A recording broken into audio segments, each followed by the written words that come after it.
नमस्कार, आप देख रहे हैं दिल्ली ग्लो न्यूज और मैं हूं आपके साथ सपना। चलिए रुक कर लेते हैं आज की बड़ी खबरों की ओर। नहीं, देखिए, बाबरी मस्जिद में जो कुछ भी हुआ ये बड़ा देश का दुर्भाग्य कहिए कि जब सुप्रीम कोर्ट ये कह रहा है कि मेरे पास ऐसा कोई सबूत नहीं है कि मंदिर तोड़ के मस्जिद बनी हो, और ये भी कह रहा है कि 1949 में मूर्तियां गलत रखी गई, ये भी कह रहा है कि बाबरी मस्जिद को इलीगल तरीके से तोड़ा गया, और ये भी कह रहा है कि जो लोग इसमें शामिल हैं उनके खिलाफ कार्रवाई होनी चाहिए, और फिर भी जगह उठा के मंदिर को दे देता है। ये तो बड़ा अजीब सा आश्चर्यजनक फैसला था। लेकिन मुसलमानों ने इस वजह से कबूल किया कि ठीक है, चलो 400-500 साल पुराना एक मामला खत्म हुआ, जान छूटी, ये देश में जो नफरत फैल रही थी ये कम से कम होगी। लेकिन पता चला कि वो तो और ज्यादा हो गई, नए रास्ते निकल गए। तो ये जो पीड़ा है, इस पीड़ा को उन्होंने व्यक्त किया है, और इसी पीड़ा को व्यक्त करने के लिए आपको याद होगा सुप्रीम कोर्ट के 4 जज बाहर निकल के आए थे, प्रेस कॉन्फ्रेंस की थी। डीवाई चंद्रचूड़ जब रिटायर हो गए उसके बाद उन्होंने बाकायदा एक प्रोग्राम में इस तरह की बातें कहीं, और कई सारे जज हैं जो इस तरह की बातें करते हैं। सवाल यह है कि अगर हिंदू को इस बात को कर दे, आप निशिकांत दुबे ने क्या कहा था चीफ जस्टिस के लिए, बिल्कुल खुली किताब है, क्योंकि वो हिंदू थे तो उनकी बात को दबा दिया गया। ये मुसलमान है तो इनकी बात को उखाड़ा जा रहा है और कहा जा रहा है कि ये तो सुप्रीम कोर्ट को मानते ही नहीं है, ये तो सुप्रीम कोर्ट को अहमियत नहीं देते। बिल्कुल, मदनी साहब तो कह रहे हैं कि सुप्रीम कोर्ट इस लायक नहीं कि उसको सुप्रीम कहा जाए। नहीं, उन्होंने ये कहा कि सुप्रीम कोर्ट सुप्रीम उस वक्त होगा जब इंसाफ के तकाजे पर फैसले होंगे। ये कोई गलत थोड़ा ही है भाई। सुप्रीम कोर्ट जो है हिंदुस्तान में हमारी लास्ट उम्मीद है कि जब सब जगह से हम थक हार के बैठ जाएं तो फिर एक रास्ता बचता है सुप्रीम कोर्ट।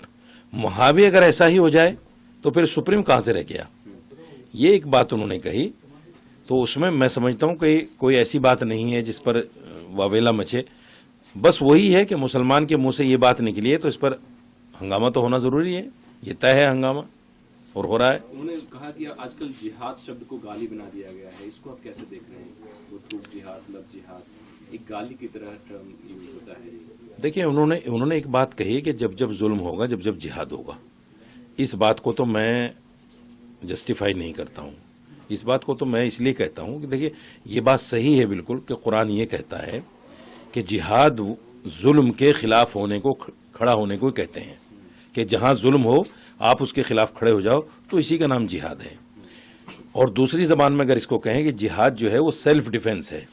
जितनी भी जंगें उस वक्त में हुई हैं वो सेल्फ डिफेंस में हुई हैं। हमला कर दिया, मुसलमानों ने उसको रोका है, और कुरान ने यही कहा है कि जो सेल्फ डिफेंस में मारा जाए वो शहीद है। तो ये जो जिहाद का शब्द है बड़ा पाक और पवित्र शब्द है हमारे लिए। लेकिन जिस तरह लोगों ने इसको लव जिहाद, लैंड जिहाद, थूक जिहाद, मूत जिहाद और हर जिहाद से जोड़ दिया, तो यकीनी तौर पर ये हमारे आस्था को चोट पहुंचाने वाली बातें हैं। यकीनी तौर पर हमें इस बात का एहसास होगा कि हमारी जो धार्मिक चीज़ है, जिस पर हम आस्था रखते हैं कि हाँ भाई ये चीज़ होनी चाहिए, उसको कहीं ना कहीं गाली बनाकर जो है पेश किया जा रहा है, बुरा भला उसको कहा जा रहा है। तो मेरा मानना ये है कि ये चीज़ ऐसी नहीं है कि जिसको मदनी साहब ने कोई गलत वे में कहा हो। ये बिल्कुल सही है कि हर चीज़ में जिहाद हो रहा है। उन्होंने यह भी कहा कि मुर्दा कौम मुश्किलों में नहीं उलझती, वे आत्मसमर्पण कर देती है, उन्हें वंदे मातरम कहने को कहा जाएगा और वो तुरंत ऐसा करना शुरू कर देंगे। यही मुर्दा कौम की निशानी है। अगर यह जिंदा कौम है तो मनोबल बढ़ाना होगा और स्थिति डटकर सामना करना होगा। कहीं न कहीं वो नहीं लग रहा है कि वो प्रवोक कर रहे हैं अपने कौम को। मैं आपको अभी एक वीडियो दिखाता हूँ। 64 साल का एक आदमी, इतनी बड़ी सफेद दाढ़ी, अपनी गाड़ी ड्राइव कर रहा है, किराए की गाड़ी चलाता है। उसको कई लोगों ने पकड़ा और उसको कहने लगे वंदे मातरम बोलो। आगरा की बात कर रहे हैं। आपको पता है ये वीडियो वायरल हो रही है, और कई जगहों पर इस तरह की बातें हो रही हैं कि जानबूझकर दाढ़ी वाले को पकड़कर वंदे मातरम कहा जाता है, जबकि सुप्रीम कोर्ट ये कहता है कि वंदे मातरम को थोपा नहीं जा सकता। और सुप्रीम कोर्ट ने तो एक कदम आगे बढ़ के ये भी कहा है कि राष्ट्रगान के लिए अगर कोई आदमी खड़ा नहीं होता तो ये उसके देशद्रोही होने की निशानी नहीं है कि वो देशद्रोह हो गया। तो जब राष्ट्रगान के लिए खड़े होने वाला तक देशद्रोह नहीं है, अगर किसी ने वंदे मातरम नहीं गाया तो इसका देश प्रेम से क्या लेना देना भाई। तो ये जो लोग करते हैं और जानबूझकर मुसलमानों से कहलवाते हैं, मारकर कहलवाते हैं, तो ये क्या गलत नहीं है? इसी को कहा है मदनी साहब ने कि ये इस पर सरेंडर करना ये गलत है, मुर्दा कौम की अलामत है। क्यों कहेंगे हम भाई वंदे मातरम क्यों कहेंगे हम? ये तो आज़ादी के वक्त में एक हालात इस तरह के बन गए थे, हमें अपनी एक यूनिटी दिखानी थी। उस यूनिटी दिखाने के लिए मौलाना हजरत मोहानी ने, मौलाना अबुल कलाम आज़ाद ने और जितने भी क्रांतिकारी उलमा थे हमारे, सबने वंदे मातरम गाया है।